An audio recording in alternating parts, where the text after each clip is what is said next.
네, 선물 차익 거래, 라고 하는 거는,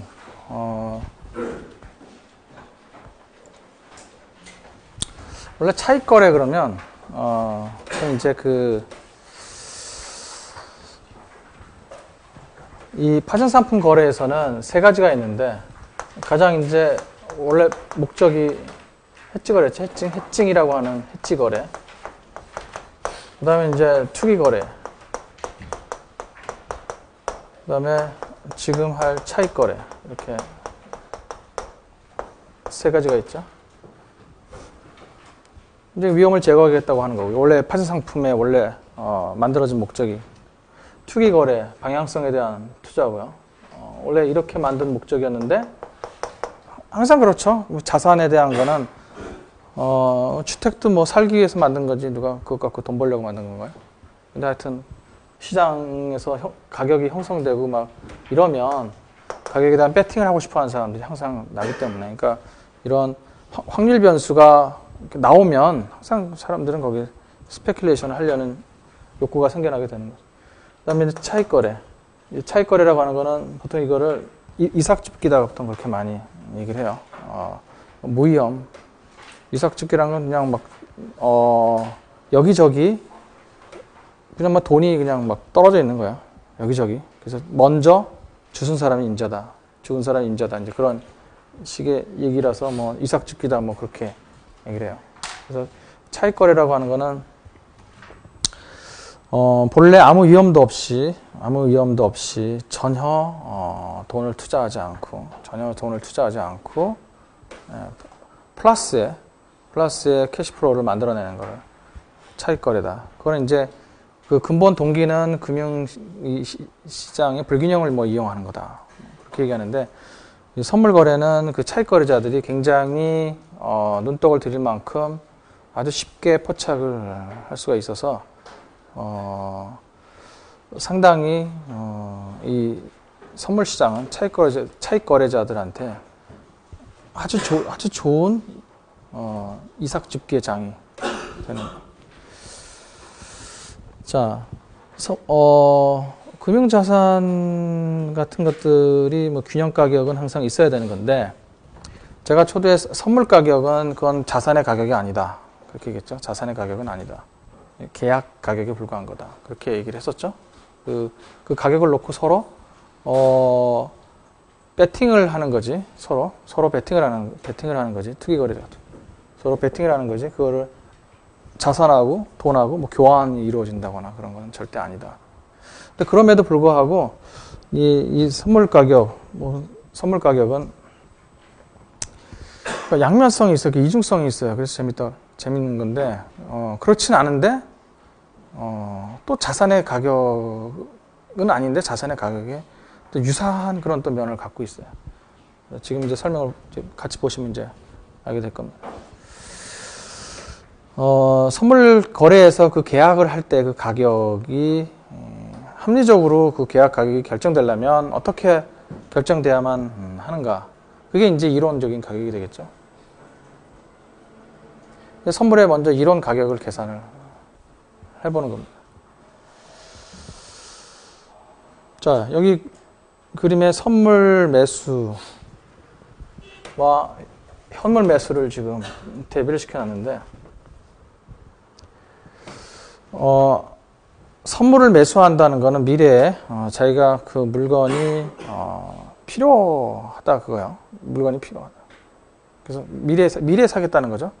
그러면 미래에 사겠다는 거는 과연 미래에 살 수밖에 없다면 그렇게 하겠지만 꼭 그래야만 하느냐. 미래에 살 수밖에 없다면 할 수 없겠지만 꼭 그래야만 하느냐 하는 그런 상황이라면 꼭 그렇지 않을 수도 있다. 그래서 선물 시장에서 선물을 꼭 사야만 하느냐. 선물을 산다는 게 무슨 의미라는 걸 정확하게 알고 있다면, 왜 선물을 사려고 하는 거냐 정확한 의미를 알고 있다면, 스페큘레이터들은 뭐 이런 거에 전혀 관심이 없지만 그냥 하나의 그냥 타임 시리즈를 보고 그 가격이 변하니까 그에 대해서 그냥 배팅을 하겠다는 거지. 왜 매수하는지 뭐 그런 거에 대한 고민은 없는 거죠. 방향에 대한 배팅만 있는 거죠. 그러니까 해지 목적을 갖고 있는 사람이 이렇게 하고 싶다 하면 아까도 뭐라 그랬어요? 가격 상승이 두려워서 이렇게 하겠다 그러면 그러면 지금 사면 안 되느냐 그죠? 만약에 지금 살 수만 있다면 그게 이제 선물의 이론 가격을 계산하는 아이디어가 거기서 나온 겁니다. 지금 사면 되지 않겠느냐 이거죠. 자, 그래서 현물을 지금 사서 보관해서 갖고 있으면 되는 거 아니냐. 그래서 선물 가격이라고 하는 거는 그러한 생각, 그러한 아이디어에서 나온 그러한 거래에서 총 들어가는 돈의 금액과 선물 가격은 일치해야만 되는 것이 아니냐 이거죠. 만약에 그 일치하지 않다면 그거를 이용해서 돈을 벌 수 있는 찬스가 있다는 거니까. 만약 그렇지 않다면 선물에 저희가 매수하려는 매수 가격이 지금 현물을 사서 보관하고 있는 그 방법하고 동일하게 나와야지 그게 다르다면 싸게 사서 비싸게 파는 단순한 원리를 이용해서 돈을 벌 수가 있기 때문에 결국 그 방법, 현물을 이용하는 방법이 선물을 이용하는 방법과 결국은 금액면에서 같아야 된다.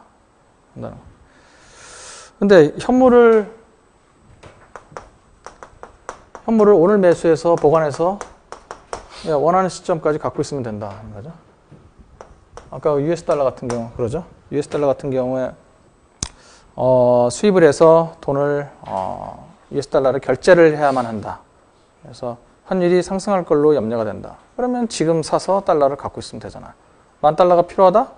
1년 후에 환율이 오를까 걱정된다?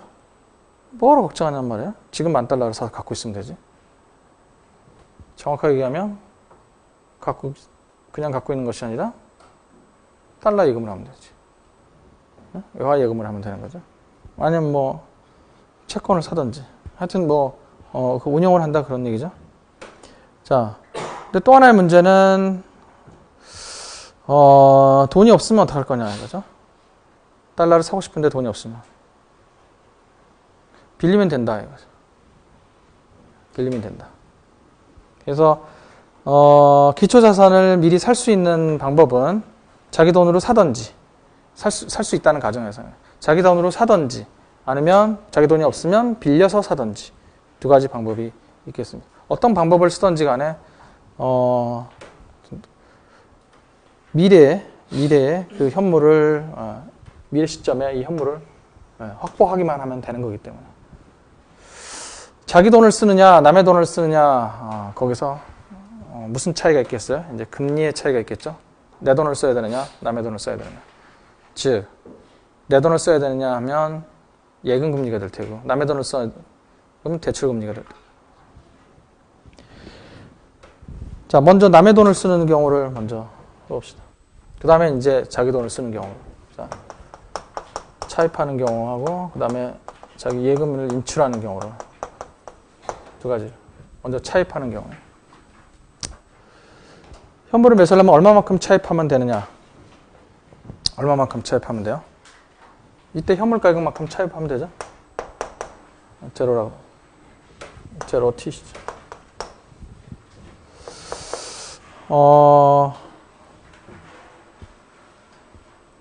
차입하면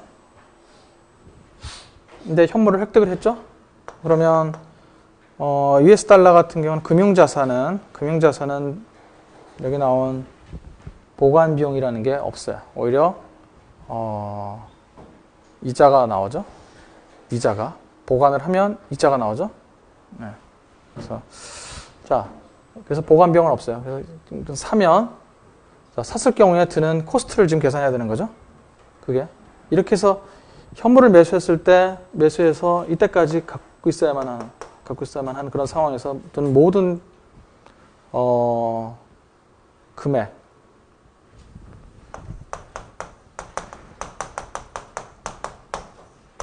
비용만 드는 게 아니라 수익도 나오겠죠. 금융자산이기 때문에 수익이 나올 수가 있습니다. 자, 그러면 먼저 이만큼 빌리니까 이때 갚아야 될 돈이 얼마예요? S0 곱하기 1 플러스 R. 여기서 R은 이제 대출금리가 되겠어. 이게 이제 비용이죠. 이거 말고 뭐 나머지 비용이 뭐 드는 게 있나요? 없어요. 없어요. 여기 말하는 비용은 보관 비용하고 금융 비용인데 이 금융 비용이라는 게 이제 차입 비용을 얘기하는 거죠. 요 R S0 곱하기 R. 이게 금융 비용이죠. 이 전체가 금융 비용인가요? S0 곱하기 R 금리야. 그게 이제 금융 비용이죠. 자, 그 다음에 이제 원금까지 나중에 이제 더해야 되는 건데. 그래서 현물 가격 S0를 따로 뽑아놓은 거. 비용이고, 그 다음에 수익은. 지금 기초자산을 US 달러로 좀 뽑고. 수익은.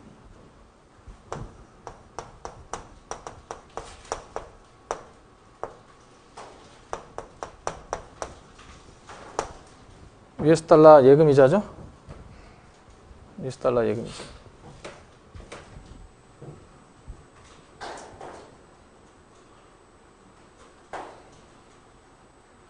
자, 그러면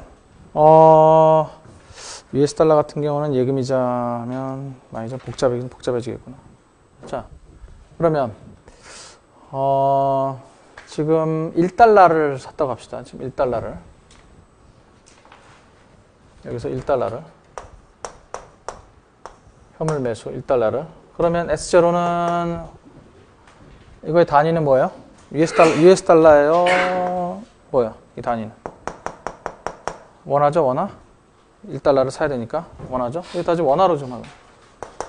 원화로 하고 있죠. S0. 곱하기 대출금리도 원화금리고. 그죠? 수익은 US 달러 예금이자죠. 어떻게 돼요?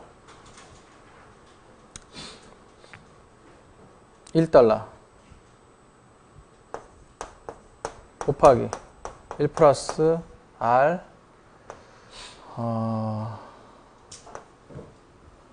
이걸 falling 여기 위에 첨자로 F라고 합시다. 이렇게 이만큼 금리 나오죠? 이만큼. 그렇죠? 달러 금리 1달러를 바꿔서 지금 여기서 좀 1달러가 필요하단 말이에요. 1달러를 여기서 금리 나오죠? 자, 그러면 어떻게 돼요? 비용은 지금 원화로 다 따져봅시다. 그러면 S0 곱하기 1 플러스 R 비용이고 수익은 어떻게 돼요? 수익은 1달러는 이자만 따지면 되죠? 1달러는 내가 갖고 있어야 되니까. 자, 수익 현금 흐름 나오는 현금 흐름이 얼마예요? 1달러에 곱하기 금리죠? 예금금리. 그러면 예금금리를 이때 또 환전을 하죠? 이때 환전? 이때 원화로. 그럼 이때 또 환율이 필요하겠죠?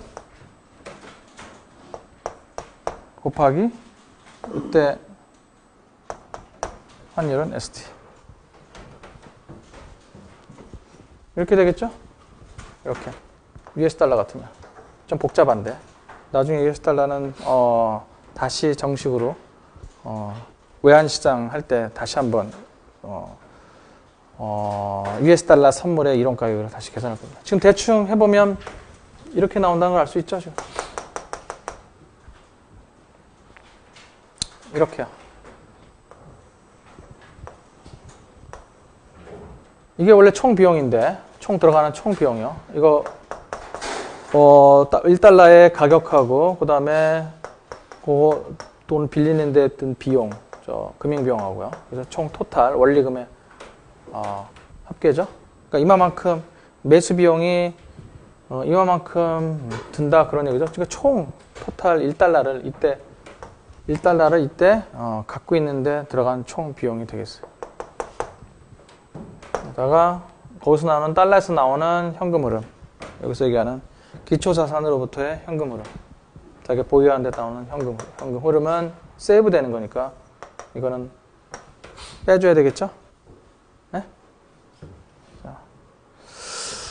그 다음에 가장 간단한 거는 기초자산으로부터 현금 흐름이 안 나오는 경우가 가장 간단한 거. 가장 간단한 경우. 그럼 뭐가 될까요? 이게 다 빠지면. 그냥 요거만 쓰면 되죠, 요거만. 기초자산부터 현금 흐름. 기초자산에서 현금 흐름이 안 나오는 거, 기초자산. 채권도 쿠폰이 나오고, 주식도 배당이 나오고. 그렇죠? 우리나라 주식 같은 경우에 배당을 1년에 한 번씩 주고 하니까, 선물의 만기는 짧고, 그래서 자기가 갖고 있는 동안에, 배당을 줄 가능성이, 별로, 크지 않다. 그 기간이 아니다. 그렇게 가정하고요. 노 캐시플로우인 경우를 먼저 보겠습니다. 우리나라 같은 경우는 대개 배당을 예측할 수가 없고, 매년 준다 해도 얼마 줄지가 예측하기 굉장히 힘들고 그래서, 대개의 경우는 그냥 전년도 배당 쓰지도 않고 그냥 무시해버리는 경우가 굉장히 많아요. 그래서, 기초자산이 주식이다 하면, 채권 같은 경우는 이제 정기적으로 주니까 반드시 고려를 해야 되는데,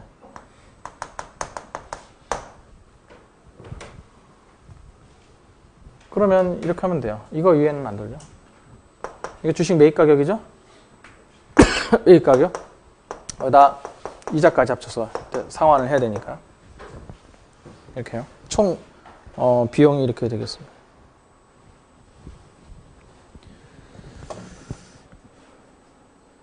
자, 정리를 하면 미래 시점에 자산을 갖고 있는 방법, 선물시장에서 미리 사는 방법, 선물시장에서 미리 사는 방법, buying the asset with deferred delivery. 그러니까 계약만 미리 하고 딜리버리는 나중에 하고 그런 방법. 그러니까 선물의 정의죠. 그러니까 그게 이제 선물시장에 그런 계약이 있으니까 그렇게 하는 방법하고 선물시장에서 현물시장에서 미리 사는 방법. 선물시장에서 미리 사는 방법, 현물시장에서 미리 사는 거.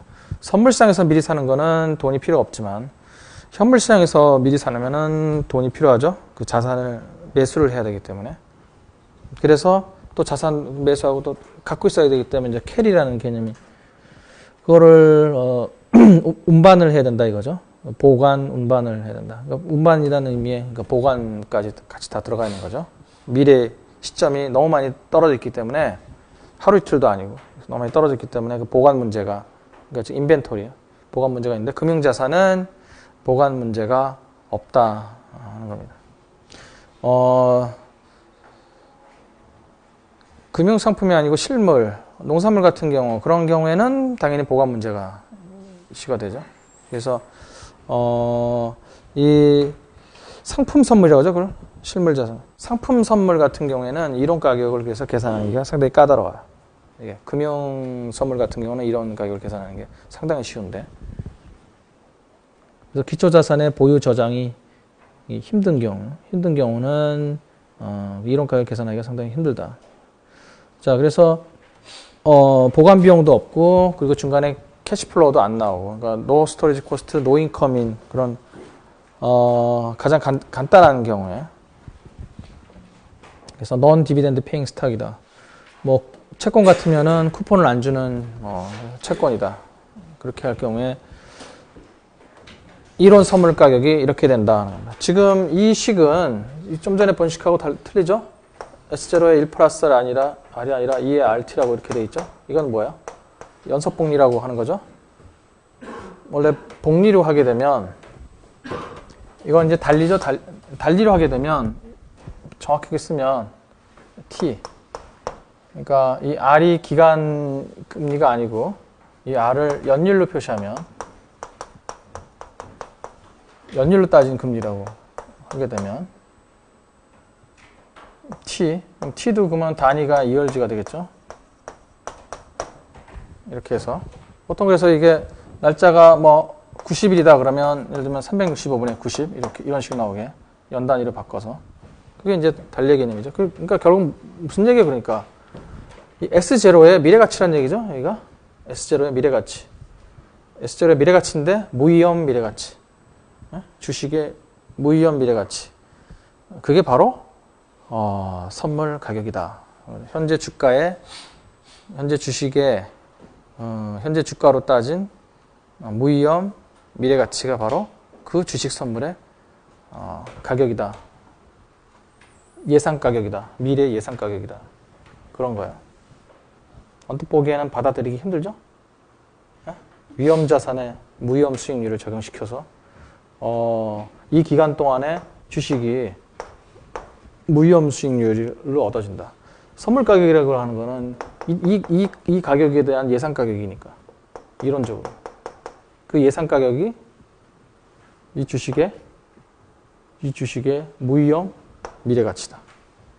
무위험 수익률을 얻을 수 있는 그런 가치다. 상당히 받아들이기 힘든 그런 가격이에요. 근데 그래야만 해요. 그러니까 이런 선물 가격이 뭔가 잘못된 거 아니냐? 그게 아니라는 게 이런 실제 선물 가격이 이런 선물 가격에서 벗어나면 차익 거래의 기회가 발생돼요. 보통 우리가 균형 가격을 구하는 방법은 경제학에서는 뭐 수요 공급 곡선을 그려갖고 만들어내 균형을 만들어내. 수요와 공급이 일치하는 이게 균형 가격이다. 이렇게 이런 개념을 쓰지만 파이낸스에서는 눈 씻고 찾아봐도 그런 개념은 안 나와요. 균형 가격 계산할 때 이런 개념은 쓰지 않아요. 그거보다는 차익 거래를 유발하지 않는 게 균형 가격이다. 그렇게 정의를 하는 거야. 왜? 사람들이 그 가격을 가만히 내버려 둔다. 아무도 그러니까 그 가격이 잘못됐다고 판단하지 않는다. 에? 그게 바로 균형 가격 아니냐. 잘못됐다고 판단하면 바로 그 잘못된 가격을 위해서 이용해서 무위험 차익, 전혀 위험 없는 무위험 차익을 얻을 수 있다면 그게 바로 잘못된 가격이다 하는 거죠. 근데 무위험 차익을 얻을 수 없는 가격이다 하면 그게 바로 제대로 된 가격이다. 그게 이제 파이낸스에서 정의하는 균형 가격의 의미입니다.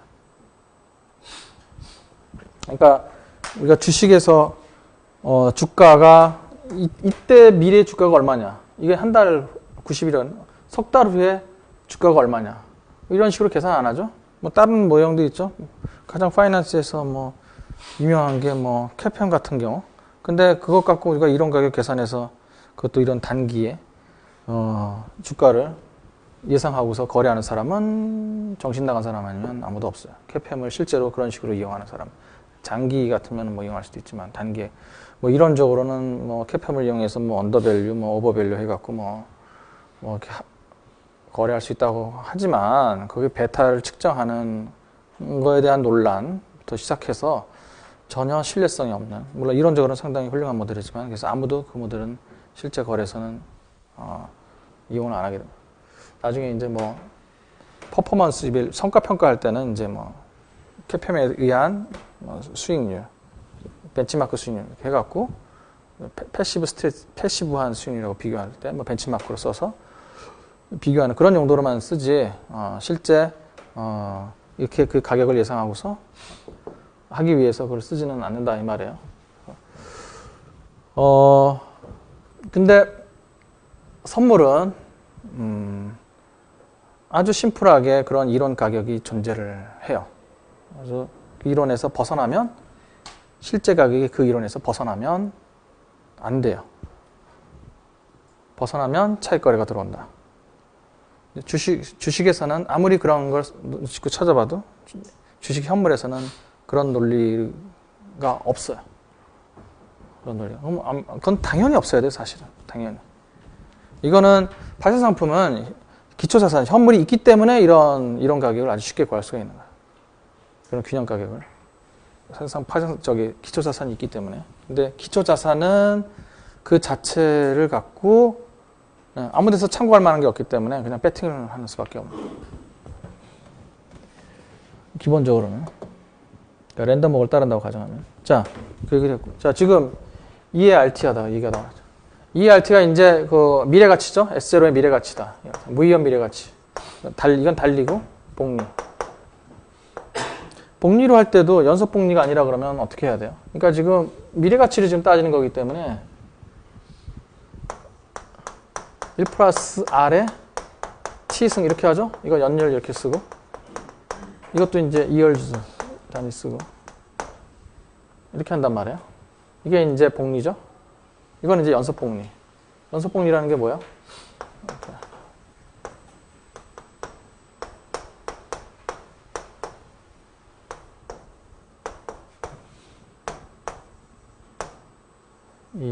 인가? 아, 이. 그죠? 아, 2R. 2의 정의가 1 플러스 n분의 1의 m. 이게 2의 정의가 우리가 복리하는 복리식하고 똑같죠. 이게 n분의 r은 그러니까 이 연율을 m이라는 기간으로 나눠서 2라 그러면 뭐 6개월 단위 복리다. 이게 m이 연속 복리하고 가장 가까운 개념이 뭐예요? 1복리로 하는 거. 365.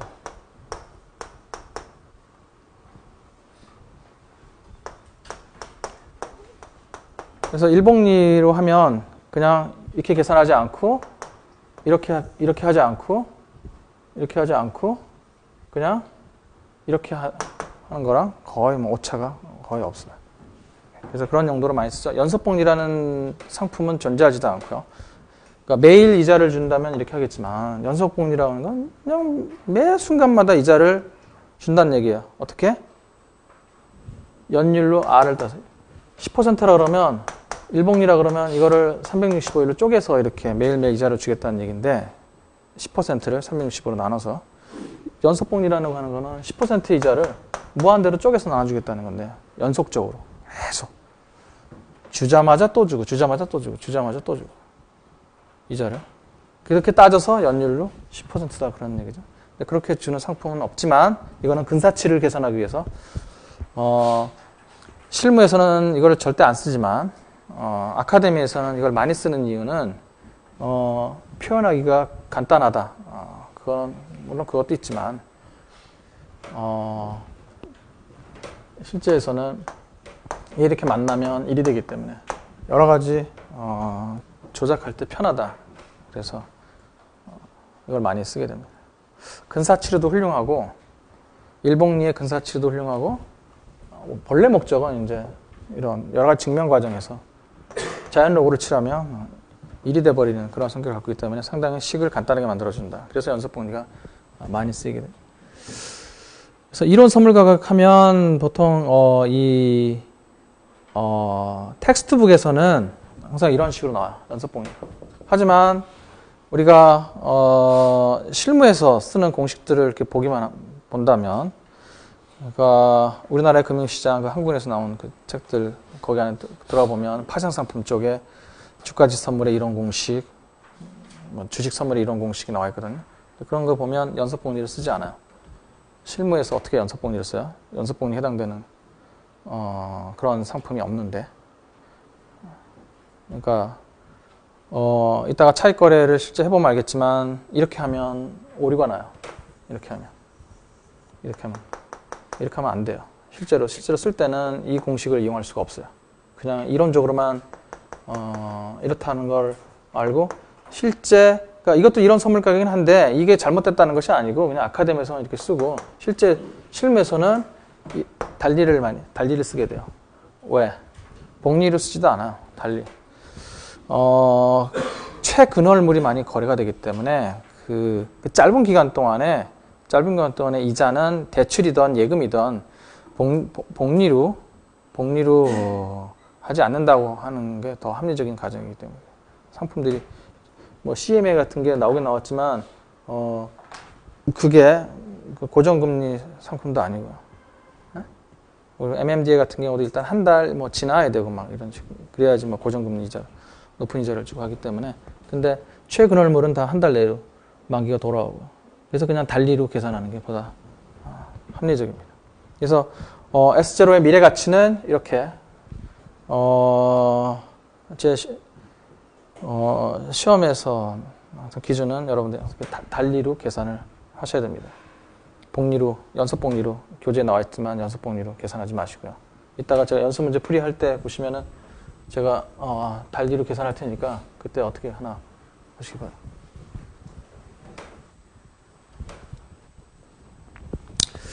자, 그래서 이론 선물 가격은 가장 심플한 경우에 이렇게 F0는 S0에 1 플러스 RT다. 그렇게 됩니다. 자, 그러면 이 경우에는 이제 R이 차입금리라고 그랬고,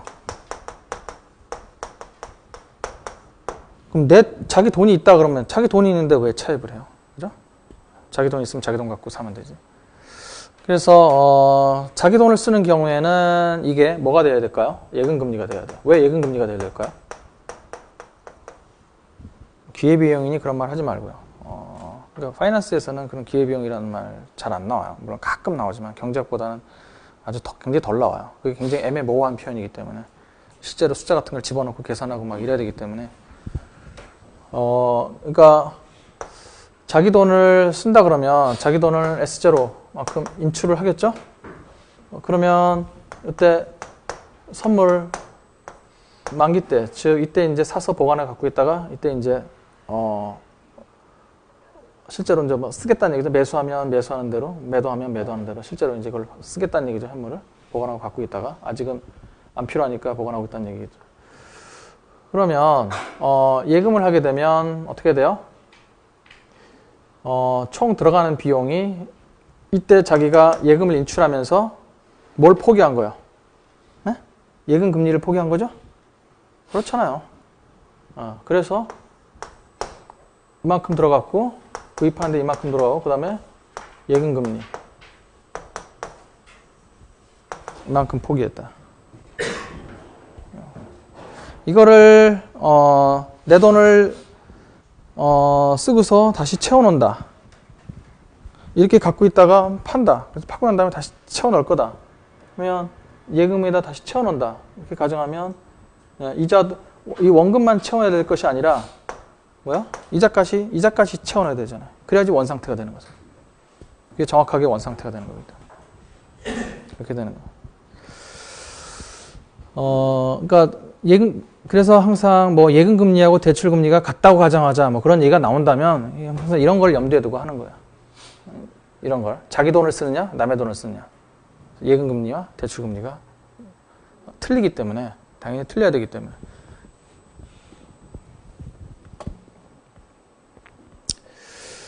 그래서 이론 선물 가격이 요거죠, 요거. 뒤에 부분. 그리고 실제 선물 가격은 이렇다. 그러면 선물은 고평가되어 있다.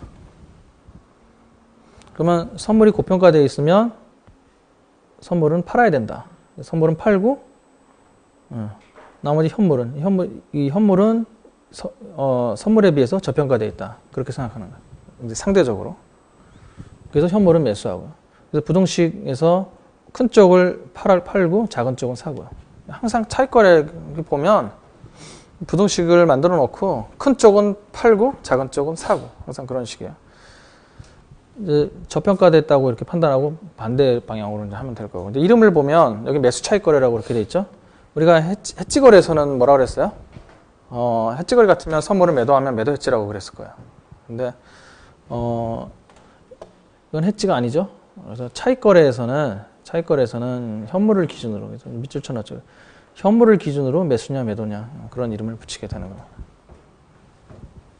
그럼 이럴 경우에 나오는 이익은 무위험 이익은 요 이론 선물 가격하고 실제 선물 가격하고의 차이가 무위험 이익으로 얻게 됩니다. 이렇게 하면 실현은 물론 이제 만기에 가서 얻어지게 되겠죠. 선물이 청산되는 시점, 선물 거래를 했으니까. 그 다음에 여기 나온 거는 아까는 선물을 매수를 해서 꼭 선물을 꼭 매수를 해야만 하느냐. 현물 갖고도 그걸 그대로 카피해낼 수 있다. 그래서 선물 매도하는 경우도 현물 갖고 그대로 카피해낼 수가 있는데 두 가지 다 취하는 액션은 똑같아요. 선물을 매수한다 그러면 내가 그게 이제 필요하다는 거니까. 그러니까 현물을 당연히 사서 보관하고 있어야 되고. 선물 매도는 현물을 이용한다는 얘기는 현물을 매수해서 보관해서 갖고 있다가 팔아버리면 된다는 거. 똑같은 얘기죠. 선물 매수든 매도든 똑같이 현물을 사서 보관하고 갖고 있는다. 똑같아요. 그러니까 선물 매수로 보나 매도로 보나 이론적인 가격은 똑같이 나오게 되는 거예요. 그러니까 선물 매수보다는 매도 쪽을 생각하면 오히려 더 직관적으로는 설득하기가 쉬워요. 자기가 팔 거기 때문에 얼마에 팔았는지 내가 살 거라 그러면 좀 자기한테서 자기가 그 만기 때 가서 돈이 안 나가기 때문에. 근데 팔 거다 그러면 내가 그러면 나중에 돈을 얼마를 받아야 되느냐. 그래서 현물을 매수해서 만기 때 파니까 총 들어간 비용들 중간에 들어온 수익이 있다면 그걸 빼주고 그래서 총 순수한 비용만큼 받아야 된다. 팔 때.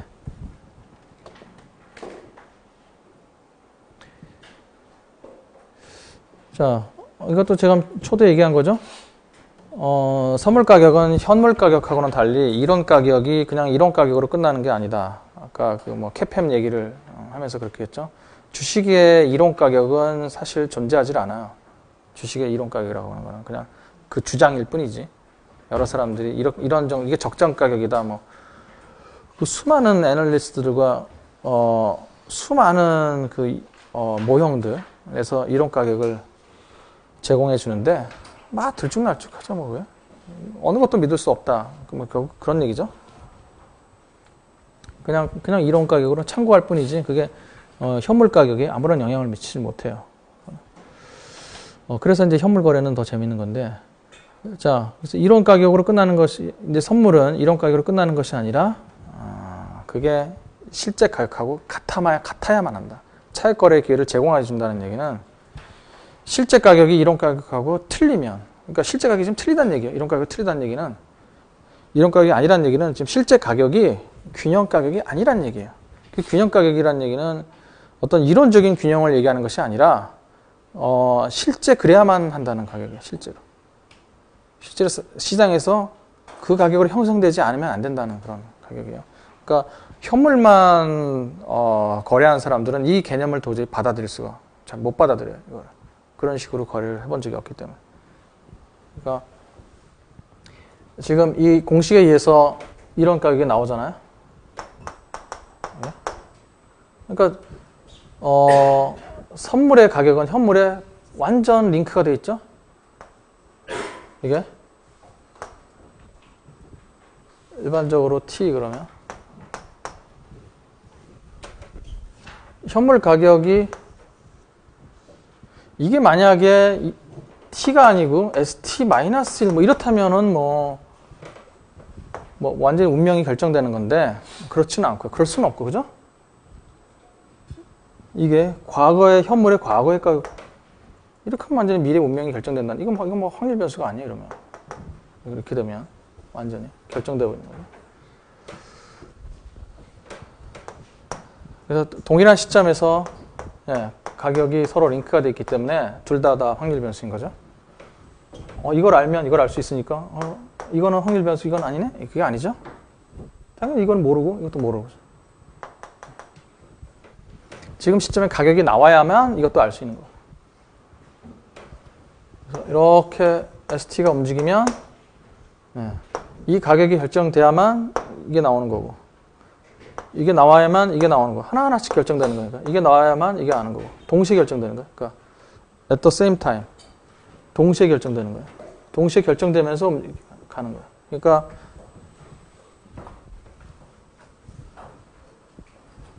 분필을 두 개 갖고 하는 거나 똑같아요. 이게 완전히 동시에 움직이는 거예요. 동시에. 이게 동시에.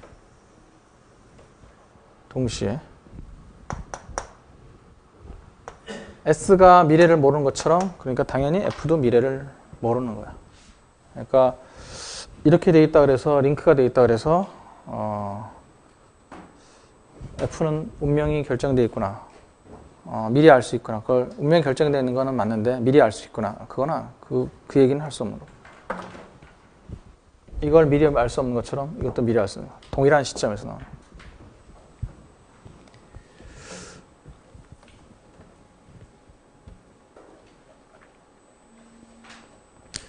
자, 그래서 실제 선물 가격이 큰 경우에, 즉 선물 가격이 고평가되어 있다고 나오는 경우야. 이런 선물 가격하고 비교해서. 그러면 이제 매수 차익 거래를 제공한다. 즉 부동호를 표시했을 때 큰 쪽, 이쪽을 매도하고 작은 쪽에 있는 S 주식을 매수하고요.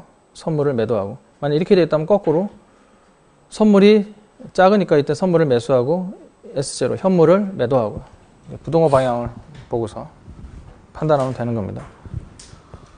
이런 걸 절대 뭐 외울 필요가 없는 거예요. F0가 크면 선물을 매도하고 뭐 그렇게 하면 그 수많은 나중에 보면 무슨 옵션 같은 것도 차익 거래가 여기만 존재하는 것이 아니라 옵션에도 존재하고 뭐 스왑에도 존재하고 굉장히 여러 군데 금융시장에서 별로 다 존재하는데 그거를 일일이 다 어떻게 다 외워요? 그래서 다 보면 항상 원리가 있어요. 부동호를 만들 때 부동호의 양쪽에 마이너스 사인이 안 나오게 하게끔 이동시킨 다음에 플러스 사인만 보이게 정리를 한 다음에 큰 쪽을 매도를 하고 작은 쪽을 매수를 하고 항상 그런 식이에요. 차익 거래는. 자, 그러면 주식을 지금 사야 되죠? 현물 주식이라 그러면 주식을 사야 되죠? 그러면 주식을 사야 되는데 지금 돈이 차익 거래라고 하는 거는 여러 가지 정의가 있는데 가장 파퓰러한 정의는 뭐냐면 자기 돈 한 푼도 안 들이고 플러스의 돈을 벌 수가 있다는 게 바로 차익 거래를 형성할 차익 거래의 일반적인 설명이에요. 여기다가 캐시플로우를 플러스로 만들어 놓고 그 다음에 이게 뭐 무위험 수익률을 가져다 준다? 그런 방법도 있는데 그게 일반화시키기에는 안 맞는 부분들이 좀 어색한 부분들이 굉장히 많이 나와요. 그래서 가장 많이 쓰는 방법이 처음에 캐시플로우를 제로로 만드는 방법이에요. No initial investment. 그래야 확실하니까. 돈 한 푼도 안 들이고 플러스 이익을 입니다. 그러면 뭐 이게 무슨 무위험 수익이니 뭐니 뭐 무위험 이자율보다 뭐 크냐 뭐 그런 걸 비교할 필요가 없어요. 그래서 주식을 사야 되죠. 근데 주식을 사야 되는데 돈이 없잖아요. 주식을 사야 되는데 돈이 없다고 가정하는 거니까 차입을 해요. 돈이 있다면 아까 반대로 돈이 있다면 그러면 자기 돈을 인출하면 되는 거예요. 예금 인출을 하면 돼요. 그러면 이제 금리가 대출금리에서 예금리로만 바꿔주기만 하면 되는 거예요. 그러니까 이 차익 거래를 하는 사람별로다가 이 금리 수준이 다르기 때문에 자기가 생각하는 이론 가격이 거래하는 사람마다 다 틀려요. 뭐 틀려도 되는 거예요, 그거는. 나중에 보시면 알겠지만 그냥 틀려도 되는 거예요, 그거는. 꼭 같을 필요가 없는 거예요. 모든 사람의 이론 가격이 다 똑같다? 그럴 필요가 없는 거예요. 그러니까 선물의 이론 가격은 유일하게 뭐 하나가 존재한다? 그런 건 아니에요. 사람마다 다 틀려요. 근데 그게 주식처럼 틀린다? 그런 얘기가 아니라 지금 금리 문제 때문에 그러는 거예요. 어떤 금리를 사용하느냐는 거예요. 자, 그래서 차입했다고 가정하면 돈이 없으니까 주식을 사기 위해서 차입하고 그 돈 갖고 이제 주식을 사죠. 그 다음에 이제 선물 거래는 자기 돈이 한 푼도 안 들어가죠. 아까 왜 그런지는 아까 증거금 갖고 얘기했죠. 만약에 근데 증거금에 돈이 들어가는 걸로 생각을 자기는 하겠다. 그러니까 증거금에서 이자가 발생하지만 그게 예금 금리보다는 낮다. 그러니까 그 차이를 나는 비용으로 생각하겠다. 그러면 그걸 비용으로 여기서 빼주면 돼요. 이렇게 해서. 그러면 그 비용만큼 더 빌려야 되겠죠? 돈을 더 빌려야 되겠죠?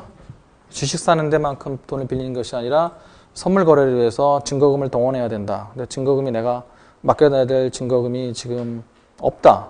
그러면 뭐 돈을 빌려야 되는데 거기서 나오는 이자가 대출 이자보다 작다. 그러면 그게 또 비용이 되고 그럴 거예요. 더 디테일하게 따지면. 근데 거기까지 따지면 너무 복잡하기 때문에 그냥 우리가 원래 정의대로 그냥 선물 거래는 처음에 캐시가 오가지가 않기 때문에 돈이 안 들어간다.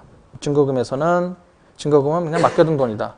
그냥 그렇게만 그냥 생각해버리고 그냥 심플하게 넘어갑니다. 근데 실제는 달라요. 아까 좀 전에 제가 얘기하는 것처럼. 그러면 이제 그 선물 만기가 되는 거죠. 선물 이때 청산하는 시점에서. 선물 만기 때 빌려 돈 갚고, 그 다음에 산 주식 팔아버리고, 그 다음에, 선물 만기 청산, 즉 반대매매가 돼버리고요. 요게 지금 서로 ST, ST가 서로 상쇄되니까 이것만 남죠?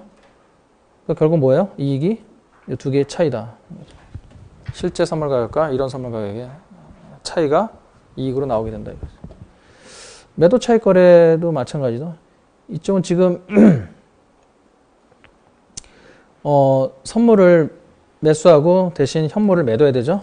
근데 현물을 매도한다는 얘기는 이제 공매도라는 얘기죠. 공매도. 숏한다는 공매도. 그래서 공매도를 하면 이제 빌려서 매도를. 근데 또 실제로 빌려서 매도를 하게 되면 이제 또 이제 수수료 같은 걸 줘야 되기 때문에 그 비용도 사실 여기 지금 안 보이는 비용으로 나중에 추가가 돼야 되죠. 그렇게 따지면 뭐 주식을 살 때 들어가는 뭐 커미션 같은 거 그런 것도 사실 다 거래 비용 같은 거 다 고려를 사실 해야 되죠. 그래서 공매도를 해서 공매도를 하면 돈이 들어오죠. 돈이 들어와요. 돈이 들어오면 그걸 어떻게 해요? 갖고 있으면 안 되죠. 노 이니셜 인베스트먼트이기 때문에 갖고 있으면 안 되죠. 그래서 그 돈을 처리해야 되죠. 그럼 돈을 예금하면 되는 거예요. 그러면. 예금하든지 기관 투자 같으면 뭐 채권을 사든지 그렇게 하면 돼요. 근데 여기 우리나라 책 보면 여기다 인베스트라고 표현이 안 돼 있고 대출이라고 이런 표현이 돼 있어요.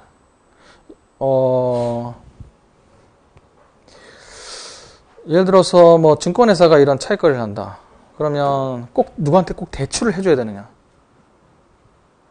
대출이 주 업무가 아닌 그런 기관에서 충분히 그렇게 할 수가 있거든요. 여러 가지 금융기관들이 다 뭐 자산운용사도 자기네들이 이런 차익 거래를 하고. 그럼 꼭 누가 돈이 캐시플로우가 들어오면 그걸 대출을 해줘야 되느냐? 그게 아니죠.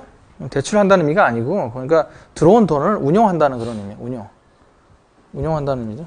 그러니까 우리나라 책들이 그걸 일괄적으로 전부 다 대출이라는 말로 다 번역을 해놨던데 어색한 표현. 운용한다는 표현이죠. 예금을 하던 뭐 채권을 사던 운용을 한다는 얘기죠. 투자한다는 의미죠.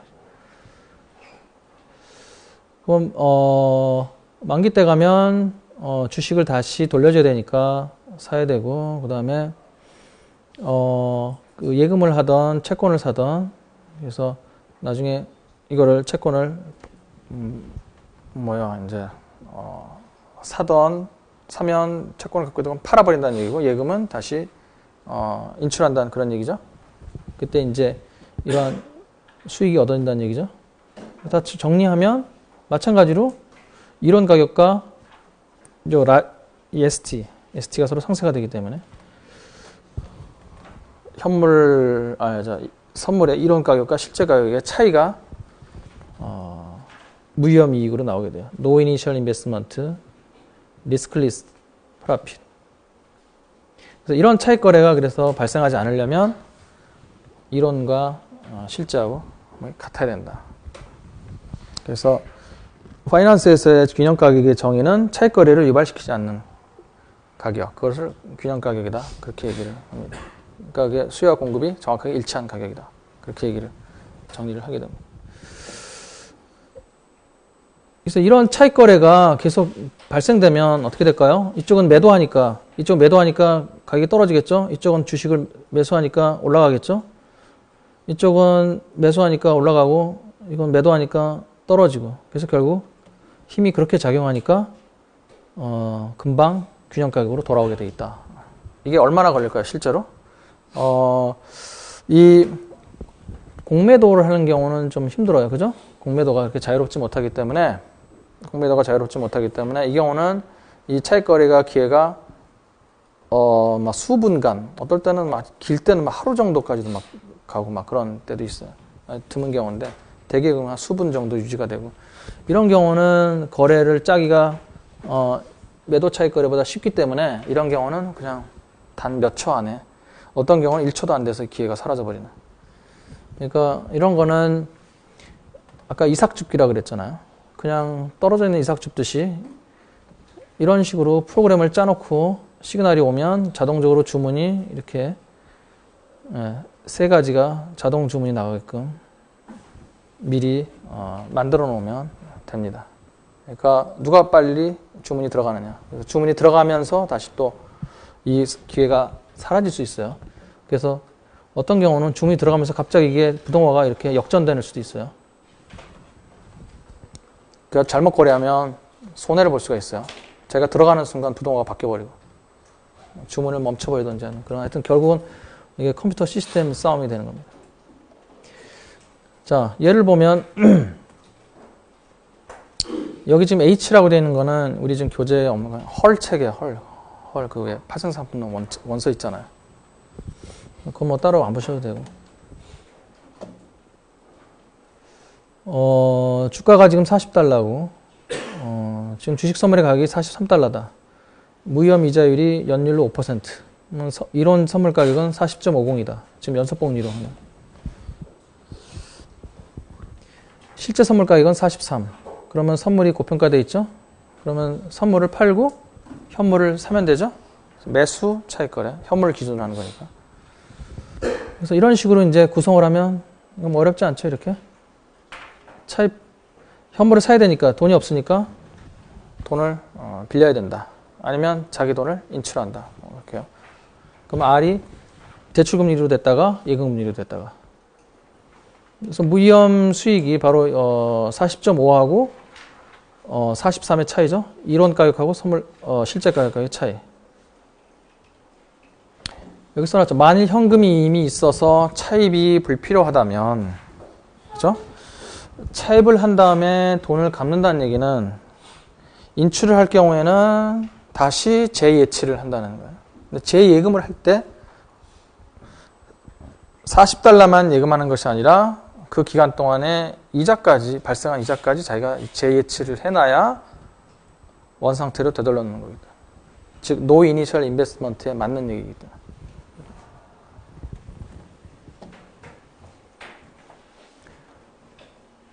실제 선물 가격이 39로 이렇게 되면 이런 선물 가격이 더 크니까 매도 차익 거래. 아까 좀 전에 매수 차익 거래. 이렇게요.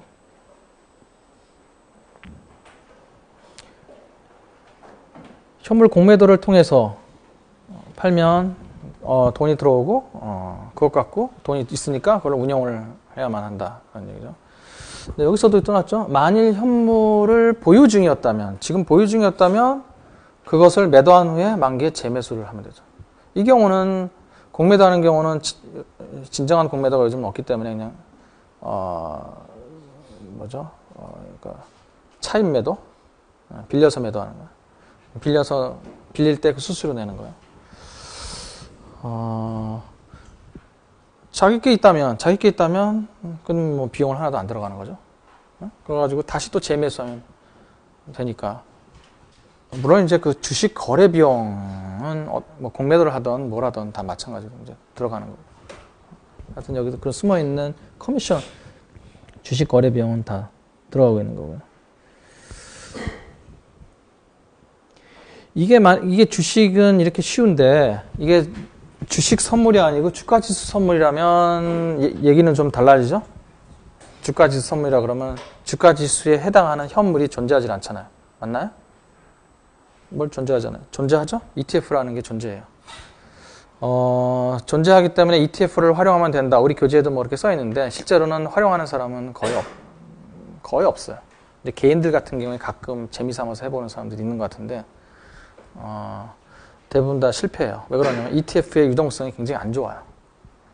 ETF에. 그러니까 이걸 하려면 자기가 사고 또 팔고 이렇게 이거 이론에 따라서 사고 팔고 이게 자유로워야 되는데 자기가 사고 싶은데 못 사요. 없어요. 거래가 안 돼요. 거래가 막 되다 안 되다 그래요. 그러니까 지금 선물 이런 가격하고 실제 가격 차이가 났어요. 그럼 바로 들어가야 돼요. 못 들어가요. ETF를 못 산단 말이에요. 거래가 안 돼서. 그래서 거래 유동성 문제 때문에 ETF를 하면 되지 않느냐는 얘기는 별로 그렇게 현실적인 얘기가 아니다. 그래서 실제로 바스켓 거래라는 걸 하게 됩니다. 현물 바스켓 거래를.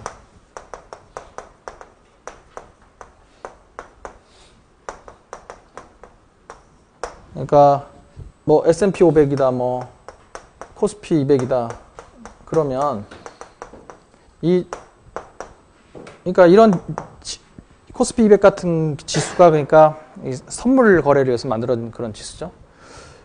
그러니까 이런 지수들을 카피할 수 있는 포트폴리오를 만들어야 되죠. 그 카피할 수 있는 포트폴리오가 바로 이 현물 바스켓이라는 겁니다.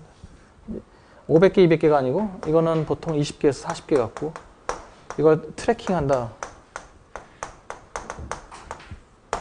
어차피 이 지수에서 주도적으로 이 지수의 움직임을 좌지우지하는 종목들은 시가총액을 따져서 20개에서 40개가 좌지우지하기 때문에 얼마든지 아주 트래킹 에러가 별로 없이 아주 오차가 크게 나지 않고 잘 따라가서 현물 바스켓을, 그러니까 이 지수를 흉내낼 수가 있단 말이에요.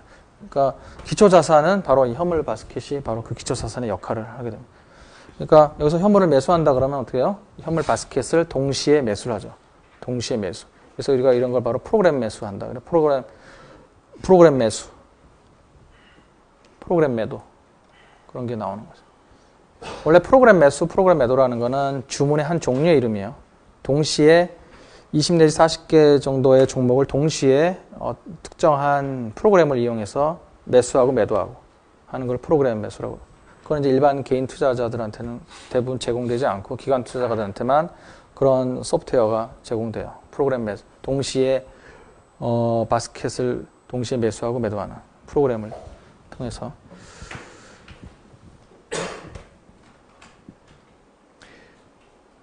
그러니까 지수 선물 갖고 이런 차익거래를 하겠다 그러면 굉장히 그런 컴퓨터의 의존을 굉장히 많이 해야 돼요. 그 다음에 연습 문제를 좀 보겠습니다.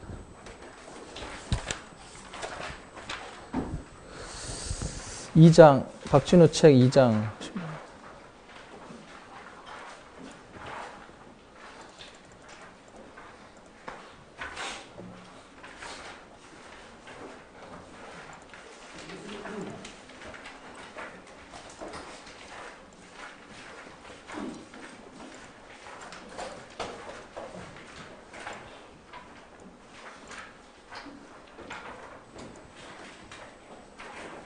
여기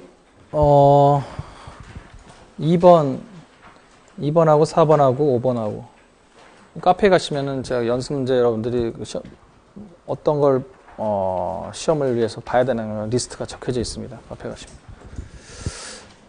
2번은 채권 선물, 그죠? 채권 선물 같은 경우는 아까 그 쿠폰이 채권 같은 경우는 기초자산 성격상 주식하고는 달리 정기적으로 쿠폰이 지급되기 때문에 기초자산에서 나오는 현금 흐름을 무시해버릴 수가 없어요. 특히 회사채 같은 경우에는 3개월마다 이자를 주고요. 액면가액이 1억 원인 채권이 현재 액면가는 중요하지 않고요. 지금 현재 채권 시장에서 9,900만 원에 거래가 되고 있다. 그러니까 부호로 바꾸면 S0가 9,900이라는 얘기죠. 9,900. 지금 인도일까지 6개월이 남았다. 지금 현재 여기에 6개월이 남았어요. 이 채권 선물 가격은 선물 시장에서 9,700만 원에 형성되어 있다. 여기 지금 9,700만 원이다. 아까 주식 선물 받지만 캐시플로우가 없을 경우에 이론 가격 보면 어떻게 돼요? 보시면 알겠지만 이론 가격은 항상 현물 가격보다 커야만 해요. 그죠? 항상. 근데 채권 선물은 그렇지가 않아요. 왜? 여기서 이제 캐시플로우를 뭘 뺄 거기 때문에. 그러니까 작을 수도 있고 클 수도 있고 그건 캐시플로우가 나오느냐 안 나오느냐에 따라서 쿠폰이 그 기간에 나오느냐 안 나오느냐에 따라서. 쿠폰이 중간에 3개월 후에 3개월 후에 지금 쿠폰이 700만 원 나온다고 되어 있어요. 이 경우에 채권 선물의 이론 가격을 구하라. 배당하고는 달리 쿠폰은 예정이다 그러면 지급되는 게 거의 확실하다고 봐야 되죠. 그러면 이 채권을 여기 사서 이때까지 갖고 이때 이제 매수하던 매도하던 이때까지 홀딩하는 데 들어가는 총 순 비용을 계산하면 되죠. 그러니까 F0 이론적인 F0는 뭐예요? 비용 마이너스 수익, cost of carry. 비용 마이너스 수익. 이때까지 캐리 하는 데들은 총 비용에서 기초자산에서 발생되는 수익을 빼주면 되겠죠. 그래서 총 비용은 얼마일까요? 총 비용은 9,900에서 곱하기 1 플러스 달리로 하면 여기서 6개월이죠. 그러면 여기서 금리가 무이자율이 0.8%다. 그러면 0.08 곱하기 12분의 6. 즉, 이 9,900의 이 미래가치죠? 무위험 미래가치. 9,900의 무위험 미래가치. 수익은? 이걸 빼줘야 되죠, 지금? 3개월에 700의 수익이 나오죠? 그러면 이 수익의 이 미래가치. 700의 미래가치. 700 곱하기 1 플러스 0.08 곱하기 그러니까 이 경우에는 예금을 한다 이렇게 해서 그러니까 사실은 대출금리, 예금금리 바뀌어야 돼요. 실제로 하려면. 이 기간이 지금 3개월 남았죠? 700의 미래가치는 지금 3개월 후의 가치가 되겠죠. 뭐야? 요거는 3개월의 가치고 요거 3개월. 요거 6개월의 가치. 그러니까 이거의 6개월의 미래가치에서 요거의 3개월 후의 미래가치를 빼주면 되는 거예요. 그러면 여기 나오는 거죠. 순비용. 그러니까 net cost of carry.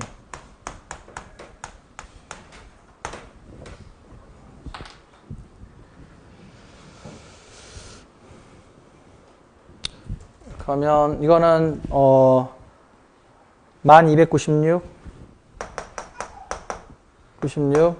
이거는 714 그래서 1296에서 714 빼면 9582 그래서 여러분도 나중에 시험에서 나오면 전부 달리로 계산하시기 바랍니다. 그 다음에 4번 주가지수 선물의 시장가격이 93.25고 이론가격이 92.9일 때 차익거래 포지션을 취하여 만기 시점에 청산했다면 주가지수 선물 한 계약당 차익거래 이익은 얼마인가? 이거는 차익거래 아까 그 전략을 이렇게 구성해 갖고 계산할 필요가 전혀 없죠? 차익거래 이익은 뭐에서 뭘 빼면 돼요? 이론가격에서 실제 가격을 빼면 되는 거죠? 그거의 절대값을 취하면 되죠? 이론가격 92.25 실제 가격 93.25 절대값. 근데 주가지수 선물은 이게 화폐 단위가 없기 때문에 여기다가 뭐 거래 승수라고 하는 거를 곱해줘야 되죠. 포인트당 뭐 S&P 500은 뭐 200달러인가 그랬고 여기 코스피는 50만 원. 바로 이렇게 곱해주면 되는 거죠. 그 다음에 5번. 이거는 실제 차익거래를 할 때 만기까지 갖고 가지 않는다 그러는 거예요. 왜 그럴까요, 그것도? 차익거래를 할 때, 아까 그 해지거래 할 때도 조심해야 될 게 뭐예요? 롤오버를 할 때 뭘 조심해야 된다 그랬어요? 롤오버를 할 때 중간에 청산하고 다시 또 포지션 잡고 이런 식으로 할 때 청산할 때 그러니까 처음에 잡았던 포지션을 중간 청산해야지 만기까지 가져가면 안 된다. 왜? 그 조건이 만약에 딜리버리일 경우에 큰 낭패를 당하게 된다. 그렇죠? 그래서 현금 정산으로 하려면 중간 청산을 해야 된다는 거예요. 해지거래도 마찬가지예요. 차익 거래를 목적으로 하고 있는데 나중에 이게 만기까지 가져가게 되면 저희가 딜리버리를 해줘야 되거나 아니면 매수, 현물을 사야 돼요. 그러니까 딜리버리 조건의 그런 선물 계약 같은 경우 그런 낭패를 볼 수 있기 때문에 만기 전에 반드시 청산을 시켜야 돼요. 그래야 현금 정산을 갖고 끝낼 수가 있어요. 지금 그런 얘기를 하고 있는 겁니다. 그래서 만기 전에 그래서 그러니까 그런 리스크가 있겠죠. 만기 전에 청산을 할 때 저희가 잘못하면 손해 볼 수도 있고 그래서 그런 리스크가 좀 있어요. 이것도 완벽한 무위험 이익은 아니에요. 하지만 그렇다 해서 뭐 돈을 벌 줄 알았는데 완전히 손해본다? 그런 일이 자주 일어나는 건 아니에요. 그래서 계속 차익 거래를 실행시킨 다음에 만기 때까지 이때 청산을 하지 않을 거기 때문에 중간 청산을 할 거기 때문에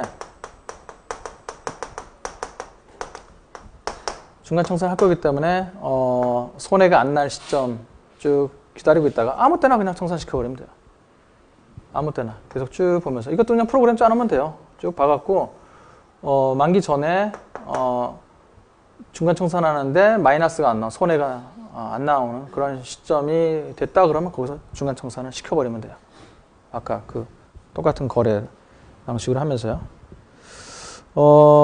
이거라도 보면 주가지수 선물이 지금 실제 가격하고 이론 가격은 계산하면 107.75예요.